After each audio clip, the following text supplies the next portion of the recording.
Hi, Manna family. We are studying some of the less well-known characters in the Bible. This character sketch is about a man named Jehoiada. He's a man who exercised power on behalf of another and was not corrupted by it. His story is found in 2 Chronicles 22 to 24.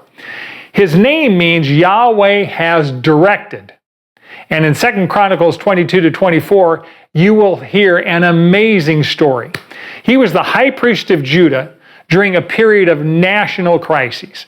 A wicked king named Jehoram had inherited the throne upon the death of his father Jehoshaphat, and then immediately murdered all his brothers so no one could threaten his rule. Jehoram was married to Athaliah, the daughter of wicked queen Ahab and Jezebel of Israel. When Jehoram died at age 40, his youngest son Ahaziah inherited the throne because all of his older brothers had already been killed. Only 1 year later, Ahaziah and his nephews were killed by Jehu, the captain of the armies of northern Israel. When Athaliah saw that her son Ahaziah was dead, she immediately murdered all her own grandchildren so no one could threaten her rule. This is a massive mess. Here's the problem. God had promised Israel that the Messiah would come through David's line. Now it appears that every single one of the royal family from the line of David has been murdered. How will God fulfill his promise? Well, God's promise will be fulfilled, but it's going to happen in some usual ways. Jehoiada's wife's name is Jehoshaphat, and her name means the Lord is an oath. Actually, that should give us reassurance that God's promises will always come to pass. She sees that Athaliah is murdering her own grandchildren, and she manages to steal away and rescue the very youngest, whose name is Joash, and he is only 1 year old.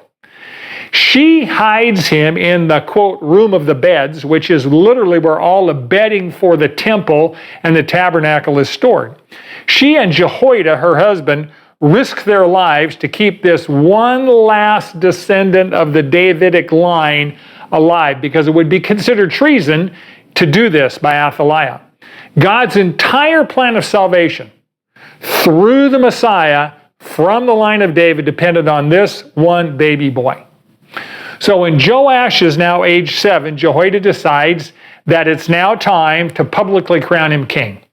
He makes a covenant with the royal bodyguards and the Levites, and who support his plan to remove Athaliah from power and impose a regime change.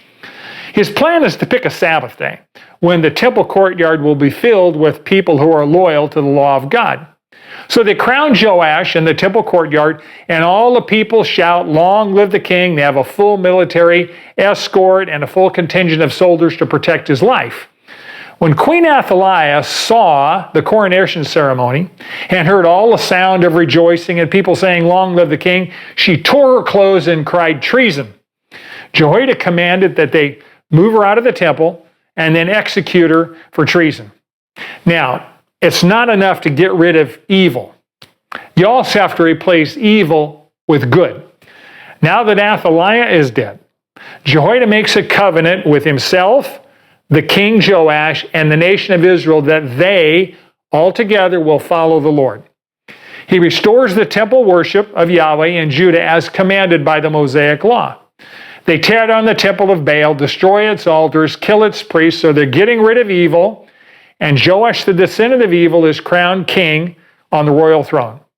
And then only does peace reign in Judah. Jehoiada then begins to function as regent, one who exercises power on behalf of another. He literally functioned as Joash's father for many years. He held the throne for Joash until Joash became of age. So God put Jehoiada in a position to keep David's descendants on the throne of Israel so Messiah could be born as promised. Jehoiada lived a very long life. He died at 130 years of age. He was so well thought of by the people that he was buried in the tombs of the kings because, quote, he had done well in Israel and to God and his house. That's a pretty good epitaph. There's some applications here.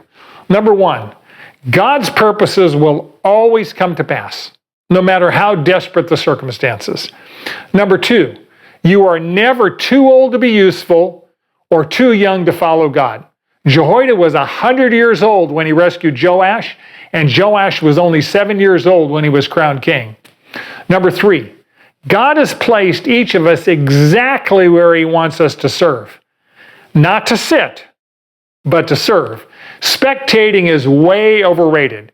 Christians are supposed to be on the field, not in the stands. Our job is not to be successful, as the world defines it, but to be faithful, as God defines it.